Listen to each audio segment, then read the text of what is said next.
नमस्कार दोस्तों, स्वागत है आपका न्यूज का साइंस चैनल में। आज का हमारा टॉपिक जो है वो है यारसा गुम्बा। नाम बहुत अजीब सा नाम है, यारसा गुम्बा, यारसा गुम्बा। ये नाम है फेमस कहाँ पर? ये नाम फेमस है आपका तिब्बत और नेपाल के एरिया में। ये नाम कहाँ फेमस है? तिब्बत और नेपाल के एरिया, मतलब ये आप तिब्बत वाला एरिया, तिब्बत प्लेटू हो गया, और ये नेपाल वाले एरिया में ये नाम फेमस है।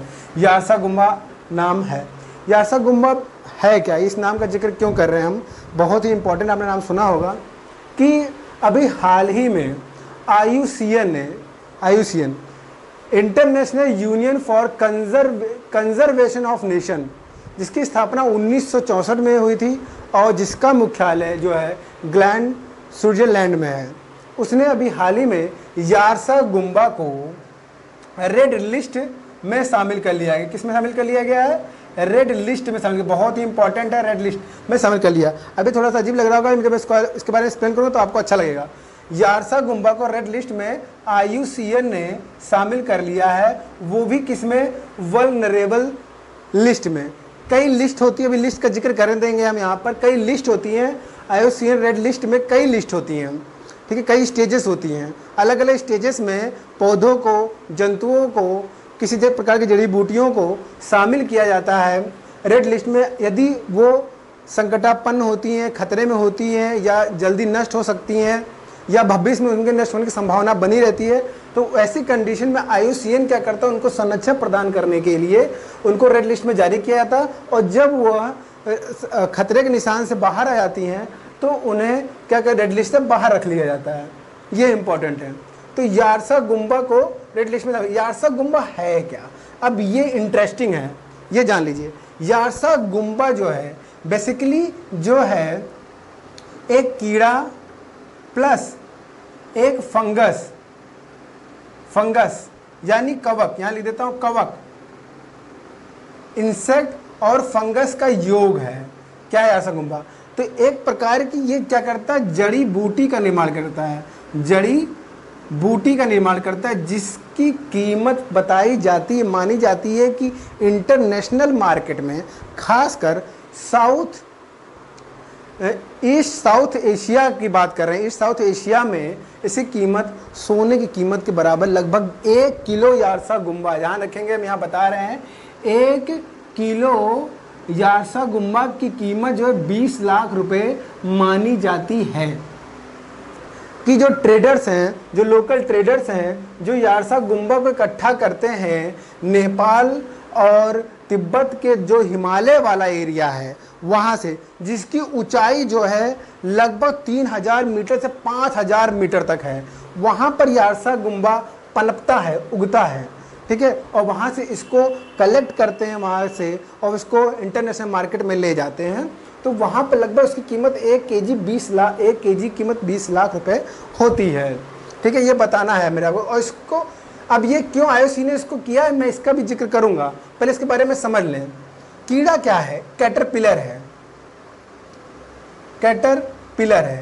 कैटरपिलर के ऊपर जो है फंगस, कैटरपिलर के ऊपर जो है फंगस उगता है, और ये फंगस जो होता है यानी कवक जो होता है, ध्यान देंगे हम, भाई बहुत इंपॉर्टेंट चीज़ें बता रहे हैं यहाँ पर।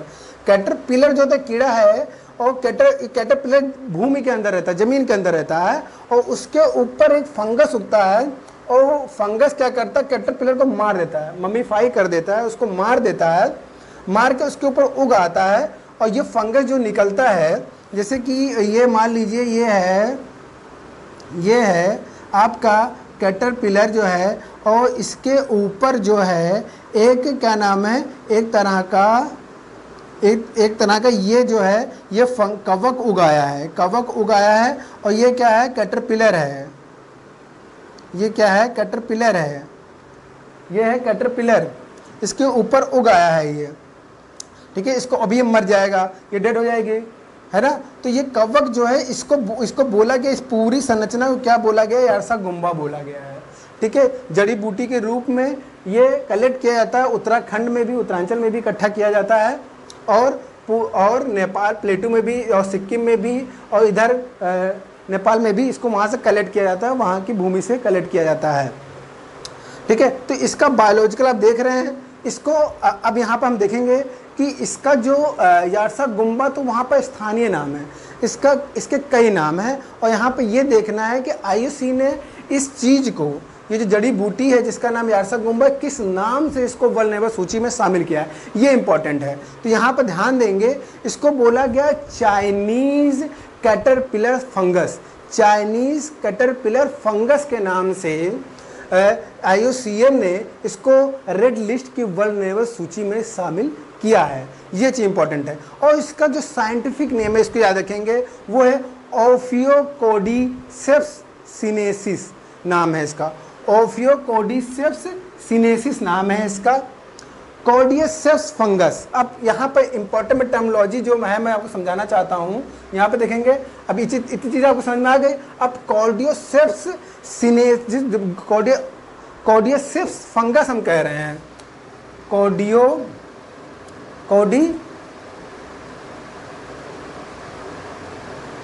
कॉर्डियप्स जो कवक है, ठीक है ना, ये जो कॉर्डियप्स बोला जाता है, इसको कॉर्डियप्स बोला क्यों जा रहा है भी देखेंगे यहाँ पर।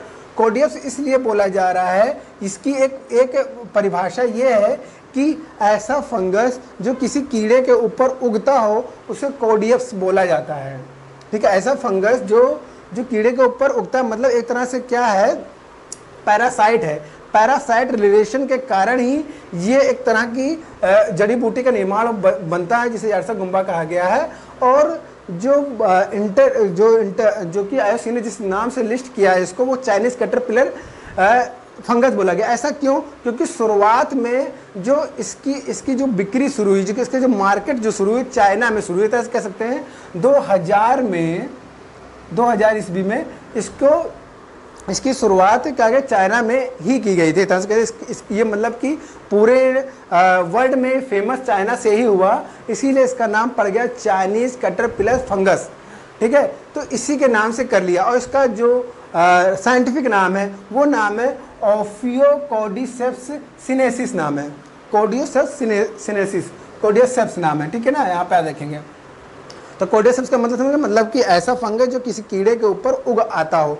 कई तरह की प्रजातियां होती हैं, उसमें से एक प्रजाति ये भी है। लेकिन ये क्यों इम्पॉर्टेंट है? इसलिए क्योंकि ऐसा माना जाता है इसका इस्तेमाल एफ्रोडीजिक में किया जाता है। एफ्रोडीजिक में किया जाता है, यानी सेक्सुअल इन्हेंसमेंट में इसका इस्तेमाल किया जाता है। एनर्जी बूस्टर के रूप में काम करता है, ऐसा इसको माना था। और अन्य चीज़ों में भी इसका इस्तेमाल किया जाता है, जैसे कैंसर के इलाज में भी इसका, ऐसा माना जाता है कि कैंसर के इलाज में भी इसका प्रयोग किया जाता है।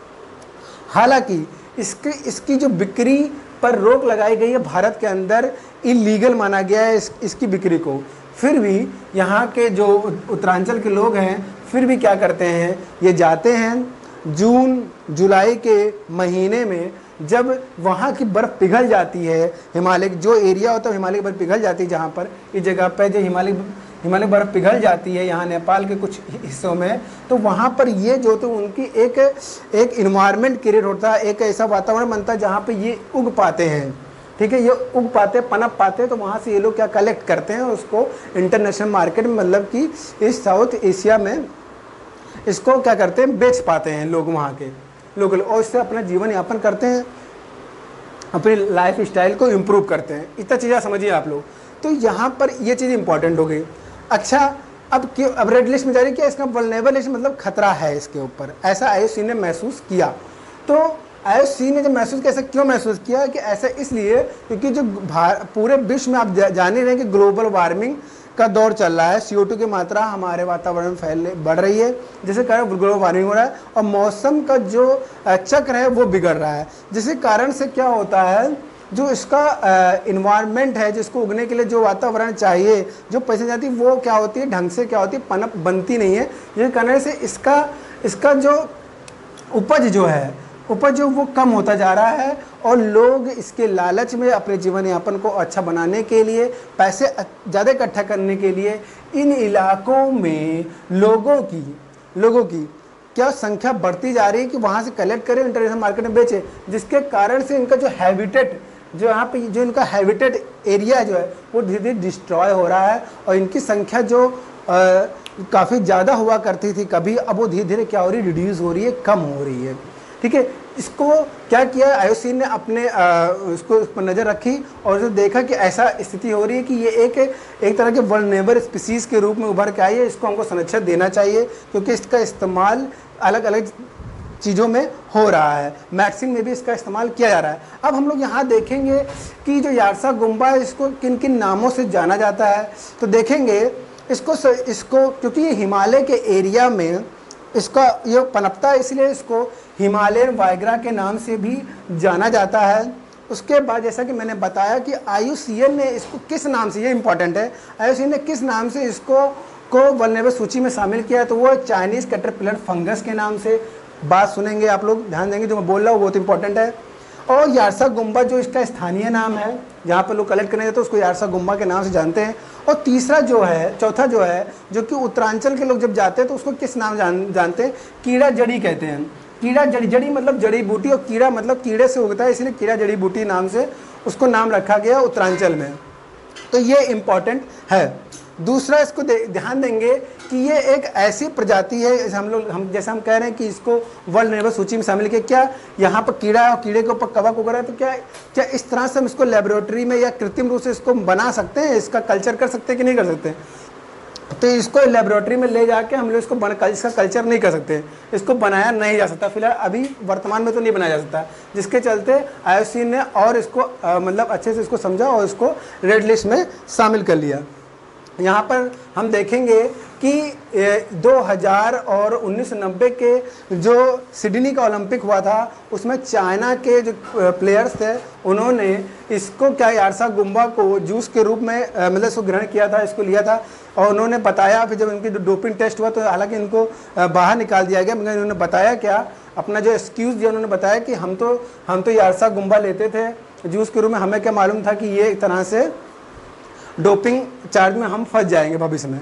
तो उन्होंने इस तरह से अपना बचाव किया, हालांकि बच नहीं पाए, वो उन्होंने झूठ बोला, तो इसका जिक्र करके इसके बहाने वो बचना चाहते थे, लेकिन ऐसा हुआ नहीं उनके साथ। तो आपने देखा मतलब कि ये क्यों इंपॉर्टेंट है। दूसरी चीज़, अब लास्ट पॉइंट हम लोग देख लें कि जो रेड लिस्ट है, अब यहाँ पे हम लोगों ने बायोलॉजी समझ ली, इसकी चीज़ समझ ली, इसके क्लाइमेट क्या होता है, क्लाइमेट के लिए ये जून जुलाई के समय में क्यों उगता है, क्योंकि जून जुलाई के समय उससे पहले क्या होती है, बर्फ़ पिघलती है और वहाँ की ज़मीन खाली हो जाती है बर्फ़ से, और जो वहाँ का जो परिस्थितियाँ बनती है इसके उगने के लिए बहुत ही सुचारू होती है। और जो क्लाइमेट चेंजेस होते हैं, वो क्लाइमेट जो चेंज हो रहे हैं उसके चलते क्या हो रहा है, ये जो यार्सा गुम्बा या जो चाइनीज़ कैटरपिलर जो फंगस है, ये क्या कर रहा है, धीरे धीरे क्या हो रहा है, इसका डिग्रेड हो रहा है, ये धीरे धीरे इसके ख़त्म हो रहे हैं, इनकी संख्या कम हो रही है, जिसके कारण से इंटरनेशनल मार्केट पर इसका फ़र्क पड़ रहा है।